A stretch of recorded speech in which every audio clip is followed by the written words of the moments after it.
तो हेलो दोस्तों, मैं हूं हर्ष वर्मा और आप देख रहे हैं अपना favourite channel alpha beta and gamma Verma.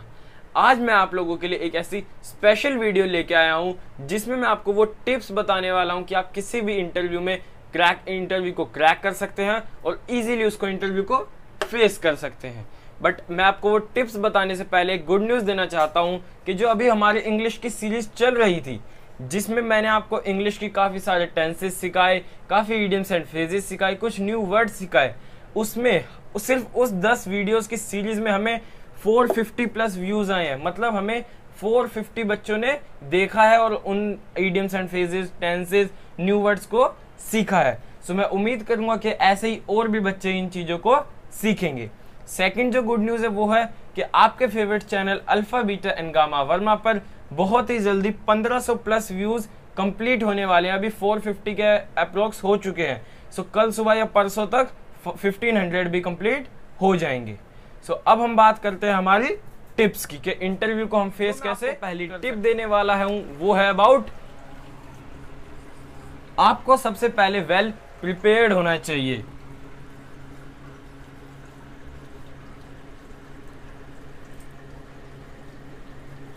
अब वेल प्रिपेयर्ड का क्या मतलब है?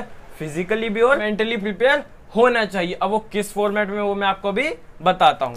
प्रिपेयर्ड होना चाहिए आपको फिजिकली और मेंटली।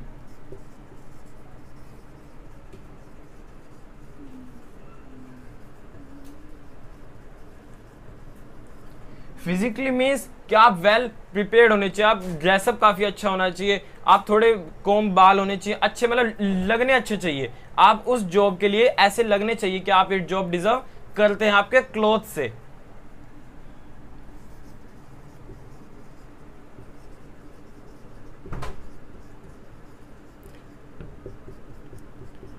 और जो सबसे मेन आती है फिजिकली हमारे बॉडी पोस्चर्स, कि हमारी बॉडी पोस्चर्स के हम वेल मैनर्ड बिहेव करें। सो हमारा थर्ड जो है वो हमारा बॉडी पोस्चर।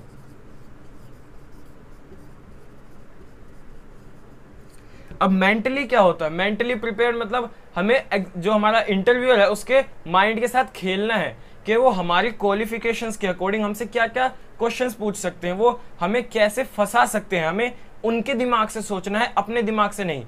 कि अगर आप एक इंटरव्यू ले रहे होते किसी का, सो आप किस टाइप के क्वेश्चंस पूछ सकते हैं, आप उनको पहले से ही आपको उनकी प्रैक्टिस कर लेनी है। किसी को भी आप अपने मिरर के सामने आप 2-3 बार बोल के अपना रिहर्सल कर सकते हैं ताकि आप इजीली एक इंटरव्यू को क्रैक कर सके। सो मेंटली में हम लिख सकते हैं आपको एग्जामिनर के माइंड से खेलना है, या इंटरव्यू जो हमारा उसका माइंड से खेलना है। ऐसे सोचना है कि आप एक इंटरव्यू किसी का लेने वाले हैं। सो आप आपकी जो क्वालिफिकेशंस है आप उसके अकॉर्डिंग क्या क्या क्वेश्चंस पुट अप। तो दोस्तों जो हमारी सेकंड टिप है वो हमारी है वेल मैनर्ड। आपको अपने मैनर से उनका इंप्रेशन जीतना होगा।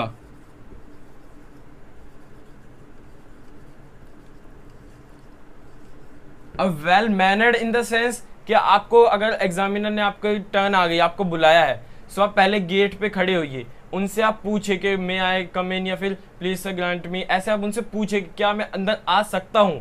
अगर वो आपको कहें या फिर क्या पता कुछ टाइम वो बिजी भी हो, सो आपको मना कर दे, तो आपको घुसते नहीं चले जाना है, पहले वहां पे उनसे पूछना है कि क्या मैं अंदर आ सकता हूं या नहीं। फर्स्ट पॉइंट तो हमारा ये हो गया, डोर पे ही आपको पूछ लेना है। सेकंड, अगर वो आपको कहते हैं हाँ यस यू कैन कम, सो आपको अंदर जाते ही बैठना नहीं है, उनसे पूछना है कि क्या मैं बैठ सकता हूँ, कैन आई सिट। सो अगर आपको तब वो कहें तो आप बैठ सकते हैं। इन सब से, ये छोटी छोटी बातों से आपके अपने एग्जामिनर के आगे या फिर अपने इंटरव्यू के आगे काफी अच्छा इंप्रेशन पड़ेगा, उनको पता चलेगा कि आप काफी वेल मैनर्ड हैं। सो सेकंड क्या था? सिटिंग के लिए आपको उनसे पूछना होगा। थर्ड जो काफी मेन है और हमारे इंडियन कल्चर में जिस चीज को काफी गलत मानते हैं, बट उसको एक प्रोफेशनल लाइफ में एक कॉन्फिडेंस का सिंबल मानते हैं, जो कि है आई कांटेक्ट।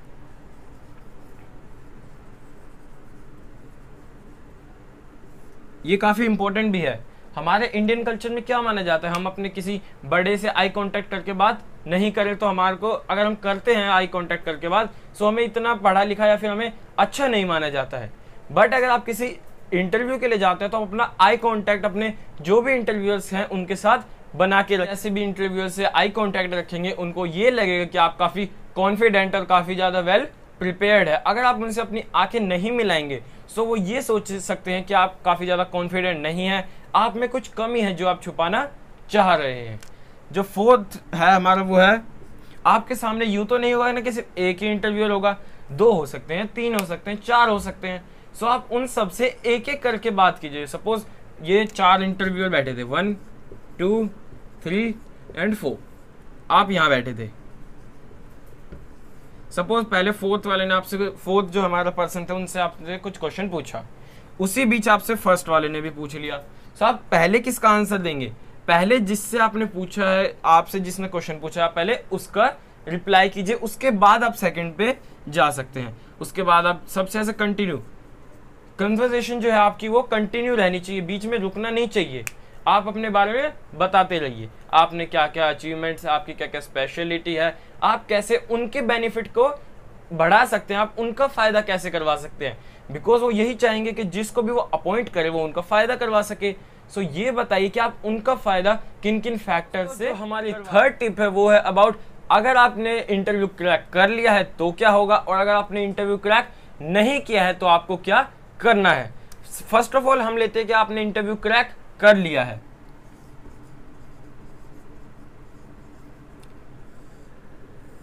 अगर आपने इंटरव्यू क्रैक कर लिया है तो आपको सबसे पहले जो एक चीज बिल्कुल नहीं करनी है वो है ओवर एक्साइटमेंट। आपको इंटरव्यूअर को ये बिल्कुल भी नहीं दिखाना है कि आप इस जॉब के लिए तड़प रहे थे, आपको ये मिल गई, आपका ये ड्रीम था, ऐसा बिल्कुल भी नहीं दिखाना है। ये एक प्लस फैक्टर हो सकता है कि वो आपकी डेडिकेशन देखे, बट ज्यादातर मामलों में इसको नेगेटिवली लिया जाता है। सो आपको ओवर एक्साइटमेंट नहीं दिखाना है।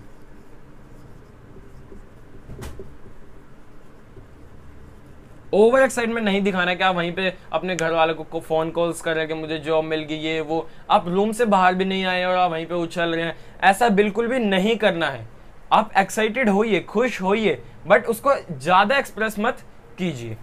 आप ये सब चीजें एक्सप्रेस कर सकते हैं, बस उस रूम से बाहर आके कीजिए जहां आपका इंटरव्यू चल रहा था। अपने इंटरव्यूअर को वो सब चीजें, अगर आपने इंटरव्यू क्रैक नहीं कर पाए हैं, आपकी कुछ क्वालिफिकेशंस में कमी थी, आप कुछ अच्छे से एक्सप्रेस नहीं कर पाए हैं, आपने इंटरव्यू क्रैक नहीं कर पाए, सो अब आपको क्या करना है? फर्स्ट ऑफ ऑल आपको बिल्कुल भी टेंशन नहीं लेनी है, बिल्कुल भी डिप्रेस नहीं होना है कि मेरा इंटरव्यू नहीं हुआ, मेरा क्या होगा, ये वो, इतनी अच्छी जॉब थी। नहीं, आपको ये सोचना है कि अगर मेरे को ये इंटरव्यू में क्रैक नहीं कर पाया सो मैं इससे बड़े लेवल का इंटरव्यू क्रैक करके दिखाऊंगा। आपको उस रिजेक्शन को एक पॉजिटिव मैनर में लेना है। क्या लेना है? जो आपकी रिजेक्शन हुई है उसको आपको एक पॉजिटिव मैनर में लेना है कि हाँ, मैं इससे बेस्ट करके इन इंटरव्यूअर्स को दिखाऊंगा कि मैं इस जॉब के लिए नहीं था, इससे बड़े लेवल की जॉब के लिए मैं बना हुआ हूं। ठीक है?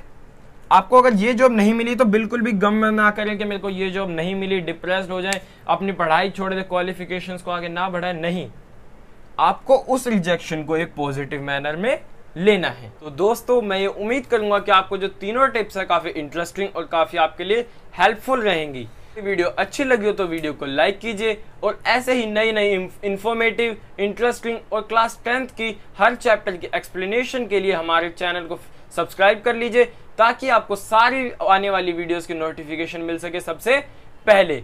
और एक बात मैं आपको बता दूं कि जो अभी हमारे 1500 प्लस व्यूज होने वाले हैं, मैं उम्मीद करूंगा ये जल्दी से जल्दी 2000, 3000 जल्दी ही क्रॉस करूंगा कि इस वीडियो के बाद इंडिया जैसी कंट्री में अनएम्प्लॉयमेंट एकदम खत्म हो जाएगी और सबको जॉब्स मिलेगी, सबके इंटरव्यू क्रैक्स। इन्फॉर्मेशन बताने वाला हूं कि आप, हमारे चैनल का नाम अल्फा बीटा एंड गामा नहीं है, सिर्फ अल्फा बीटा गामा वर्मा भी है। वर्मा आप ध्यान रखें, बिकॉज यूट्यूब पे कुछ ऐसे चैनल्स भी हैं जिनका नाम सिर्फ अल्फा बीटा गामा है। सो आप वर्मा को भी ध्यान रखिए और अल्फा बीटा गामा को सब्सक्राइब कर लीजिए।